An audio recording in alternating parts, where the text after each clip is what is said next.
Good morning, Bill Phillips, Prince George Daily News. I'm here with incumbent Conservative candidate for Prince George, Peace River, Northern Rockies, Bob Zimmer. Bob, you got to work on shortening the name of your riding. I think that's. I actually worked on lengthening it. I know I got some heat for that, but we really needed to recognize the Northern Rockies area, Fort Nelson and north of that. That's why we had it added, but it is a long name. Yeah, that's all right. We get used to it. So you're running again. Why again? This will be running for your fourth term now? Is that? Yeah. No, it's just like when I said. I think when I started, I said I always wanted to make a difference. And over the last 10 years, whether it's locally or nationally, I have, and just want to continue on. I know there was a mess in Ottawa when we got there in 2011, and I think the pile has just gotten taller. So there's a lot of work that needs to be done. Yeah, very good.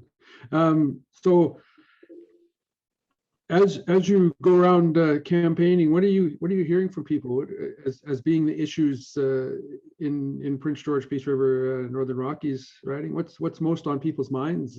You must be hearing everything these days. Yeah, quite a variety of issues, actually. The economy is probably the biggest one, with just, whether the economy's right from Fort Nelson all the way to Valemount. Some of the economies are recovering, but then the next challenge is getting people to work. That's the next challenge. So even though there's people lined up at the door to whether it's support their small businesses or elsewhere, or a construction company, et cetera, they can't find people. And what we've been hearing is that the CERB has been well utilized, and it's still keeping people at home. So we want to get our economy going, and that means getting people out to work and having them collect a paycheck instead of benefits and CERB payments. So that's probably the most predominant concern that I have heard.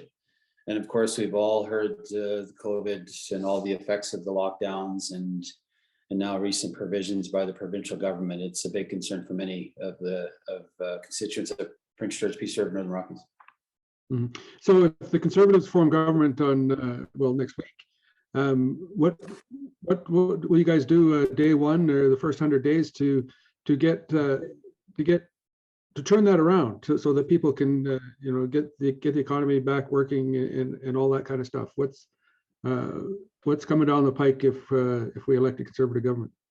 Yeah, I think there's a lot that first 100 days is going to be a pretty busy time.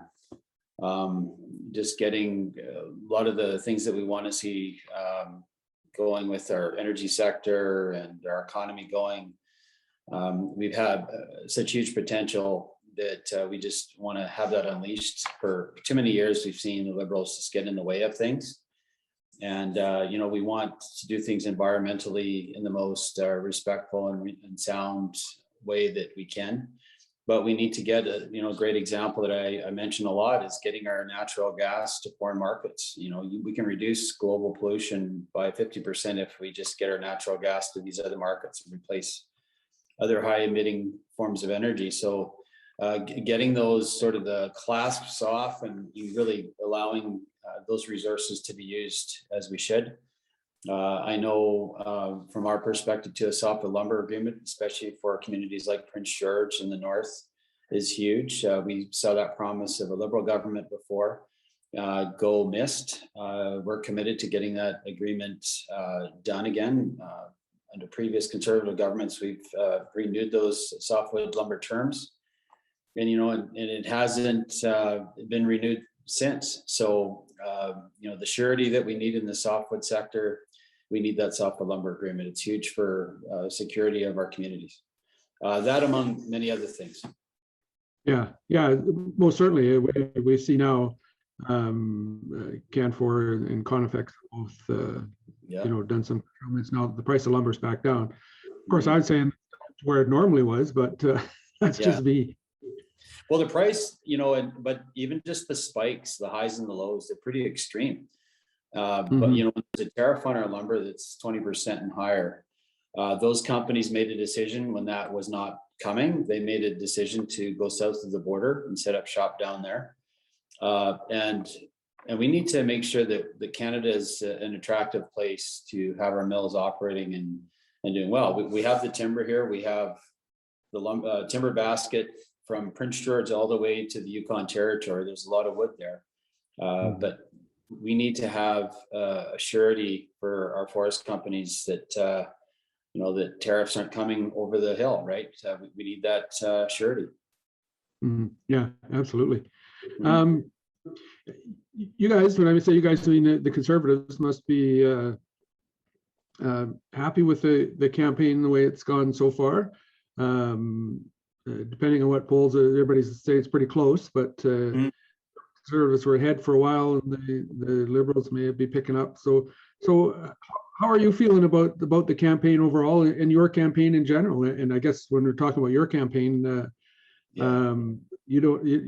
Liberals have a parachute candidate in your riding, and the NDP have a I guess probably reasonably as strong a candidate as they can muster, but there really is, you're not facing a lot of opposition, I guess is what I'm saying here, anyways. Well, they're all there.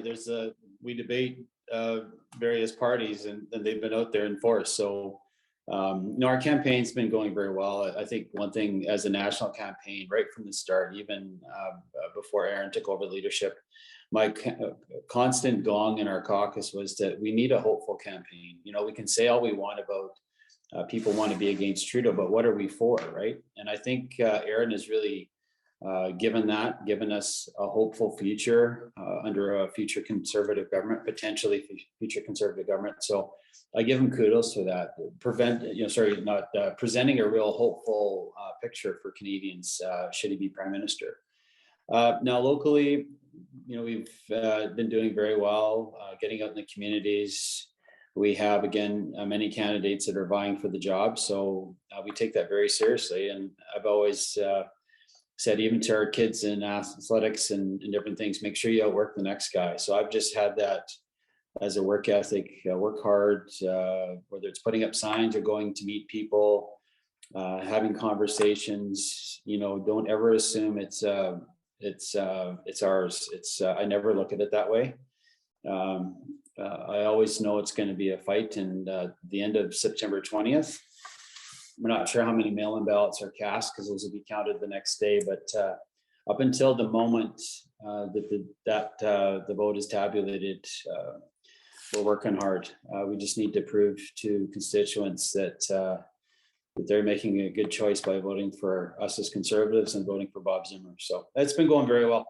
We'll say what's been really appreciated is putting up signs and the like. How many people pull over and want to chat or wave or honk, or so much support. We've never had as many sign requests in any previous campaign that I've been in.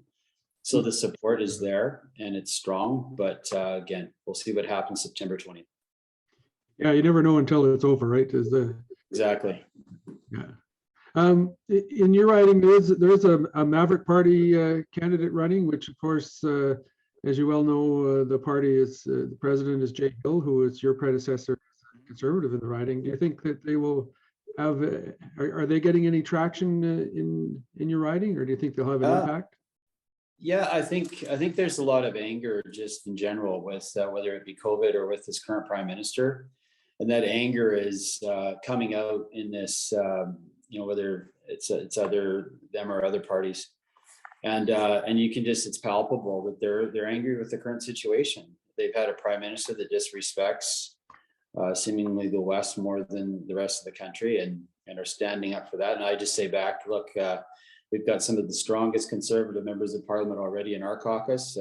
We work hard every day, and for those that want to see our energy sector and that oil and gas and forestry more developed, just go back from 2011 to 2015 and see what was done under Prime Minister Harper.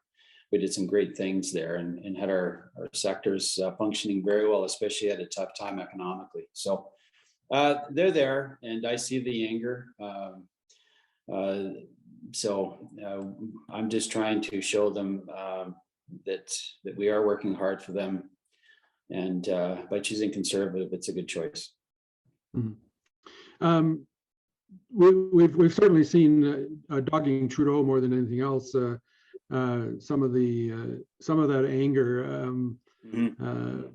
I don't imagine you've seen anything quite like that. And what does that say to you about our political system when we're seeing people throwing rocks and Yeah. yelling obscenities at politicians, regardless of who they are? Yeah, exactly. No, I don't think it's good in any shape or form. I understand the frustration is very high, and maybe this is. I know some people have been very negatively affected by this prime minister, and so I understand that anger. But we need, our democracy is what it is, and the way that you can affect that is by voting and having your say that way, or communicating with your local MP or MLA or otherwise. But Mhm. doing that through threats of violence and throwing rocks is just unacceptable. Yeah.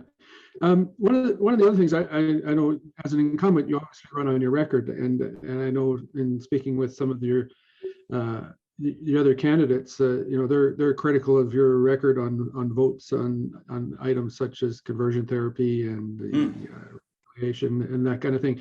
So I wonder if you could just maybe explain your record and explain your votes on some of those more controversial items. Sure.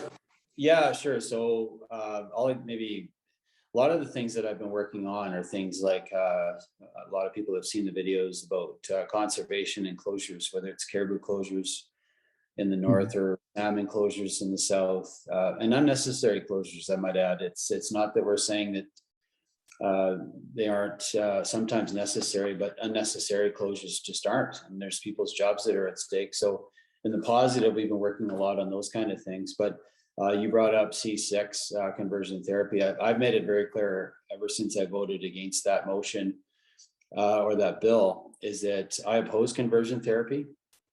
But what was happening with that legislation as it was written, it was criminalizing conversation between a parent and a child, or a pastor and a member of their congregation, or a counselor and a patient, and potentially making that illegal.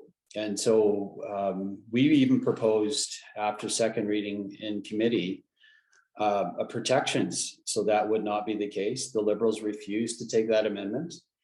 And then after that, at third reading, there were 63 of us that voted against it for that reason. So we've made it very clear under Aaron O'Toole, we are going to ban conversion therapy. But I think it's very clear that these protections need to be in that legislation before it passes. Mm-hmm. Yeah. One of the other things that I know is near and dear to your heart, getting your columns every week, is the issue of gun legislation and where that's going.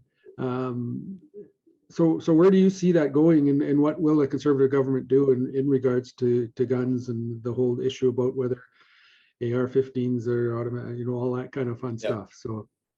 Yeah, what Aaron has made very clear is that the classification system in Canada needs to be looked at and reviewed, and that being given a very public review. Anybody that's a firearms owner knows it's a bit of a mess, just based on, it should be based on function, whether it's restricted, prohibited, or non-restricted. So Aaron has said he is going to prioritize that as part of his commitment to the lawful firearms community.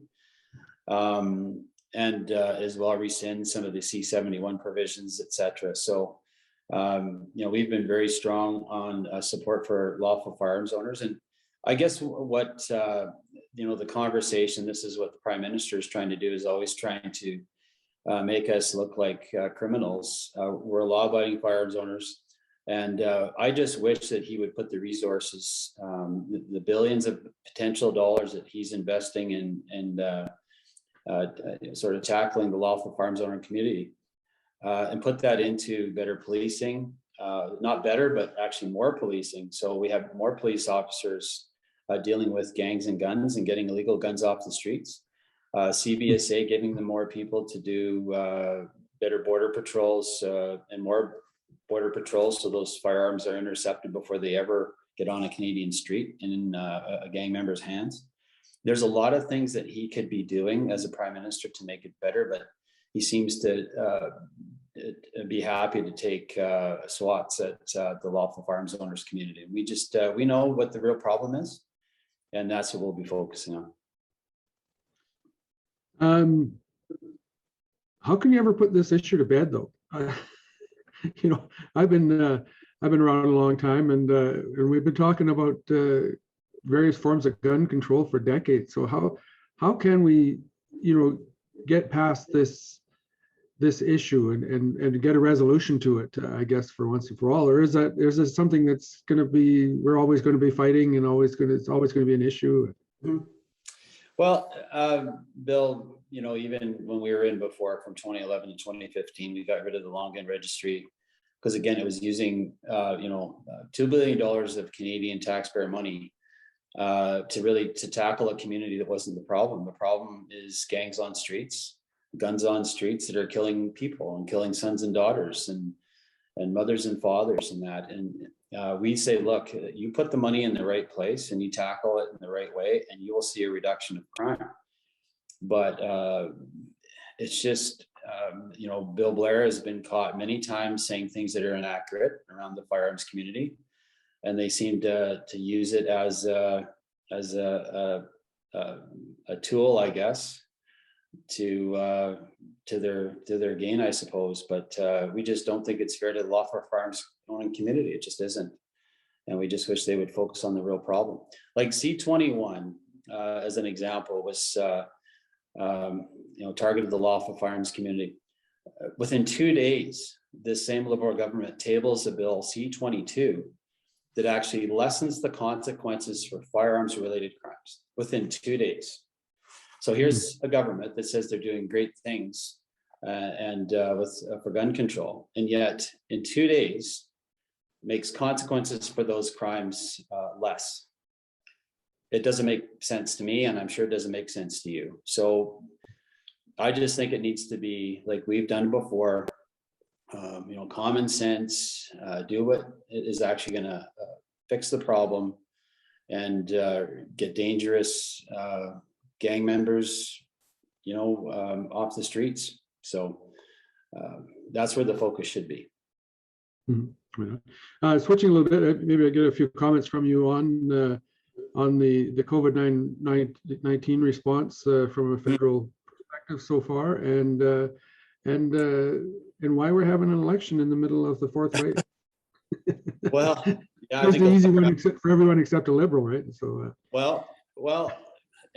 yeah, agreed. I think it's been made very clear by Canadians that this isn't the right time to have an election. That said, though, and I've said it all along, is that if the Prime Minister wants to call an election, okay, let's give that decision back to the voters, and I think it's up to the voters to decide if that was a bad choice, and they should make the Prime Minister understand that that was a bad choice. We need a new Prime Minister in that chair. He is doing his best to ruin the country, and we need a change there. So he's given Canadians the opportunity to do that, and I hope they make a good decision that way. I guess from our perspective, we've been fighting all along to get access to vaccines right from the get-go. And we've seen the government flounder about accessing those vaccines and getting them rolled out, et cetera. And so to see him doing this deliberately, I don't think it made anybody very happy. Mm-hmm. Yeah, the whole the vaccines and the passport thing, although most of that's provincial, but he's sort of talking about maybe passport, maybe not. I'm not sure where he's at. So it has certainly been a little confusing. Mm-hmm. Where do you stand on or where does the party stand on vaccine passports like we're doing here in BC? We've been very clear that we don't support mandatory vaccinations, and we support the right for you to make your own health choices when it comes to vaccines. And we've said all along that if you have concerns about the vaccine passport plans put forward by the BC provincial government, then you should contact Premier Horgan or your local MLA to discuss these provincial plans. So that should be discussed with your local MLA. Yeah, it's kind of tough because it really is a provincial issue, but there is some federal overtones, right? So Yeah, it's kind of hard to.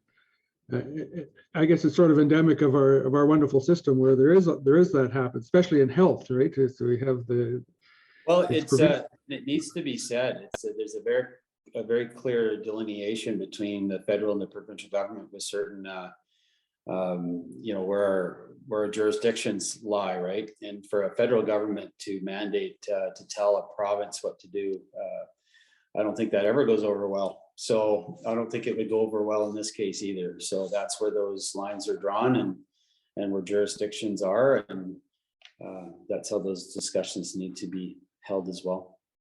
Mm-hmm. Right on. So I guess one of the other questions I always like to ask everybody is why should voters vote for you? Well, good question, Bill. I guess I would just say when I started off, and I get this, the question a lot. And I went to Ottawa. I got involved in politics because I was upset with the way Ottawa was operating and thought, I wanted to see some change. So whether that's through a party or that's a direct vote, I still am that guy that wants to bring change to Ottawa in a positive way.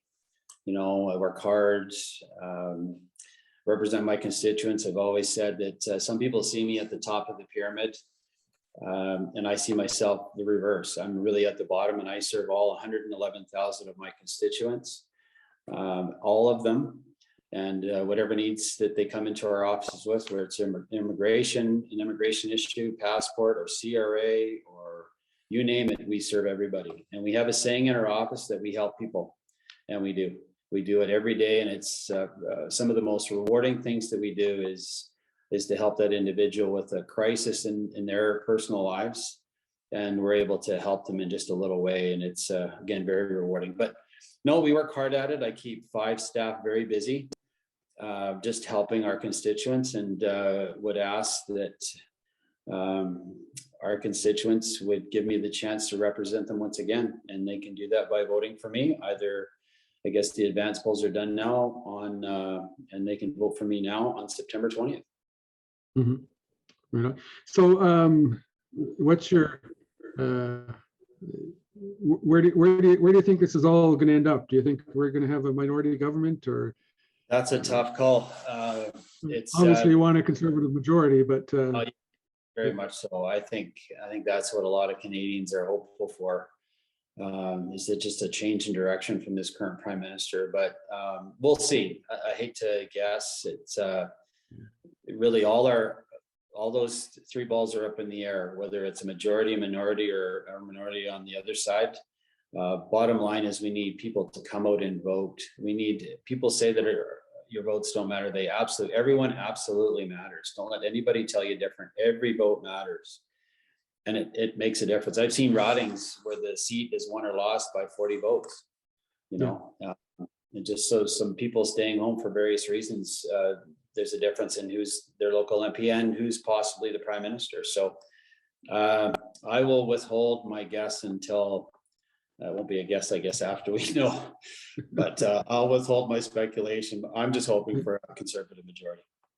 Yeah. I guess in the media, that's our job to do all the prognosticating, and yeah. I'm batting 1,000 so far. I think I've been wrong every time. So we'll see. Yeah, right on. But that should be good, unless there's anything else you want to add, Bob. No, just thanks, Bill, for the opportunity once again, and we're just heading down to Prince George. We're going to be at Winston's tomorrow morning, so. We're ironically going to be in Prince George for the Fort St. John virtual debate. So, and then for tomorrow morning. So, looking forward to it. Good. Well, we've been here with Bob Zimmer, who's the Conservative candidate for Prince George, Peace River, Northern Rockies. So, make sure you get out and vote on September 20th. Thanks, Bill, and thanks all. Have a great day. Yeah. Super. Okay, I guess we'll see you. Maybe I was gonna pop by that pottery place there tomorrow too. When does it open at 11?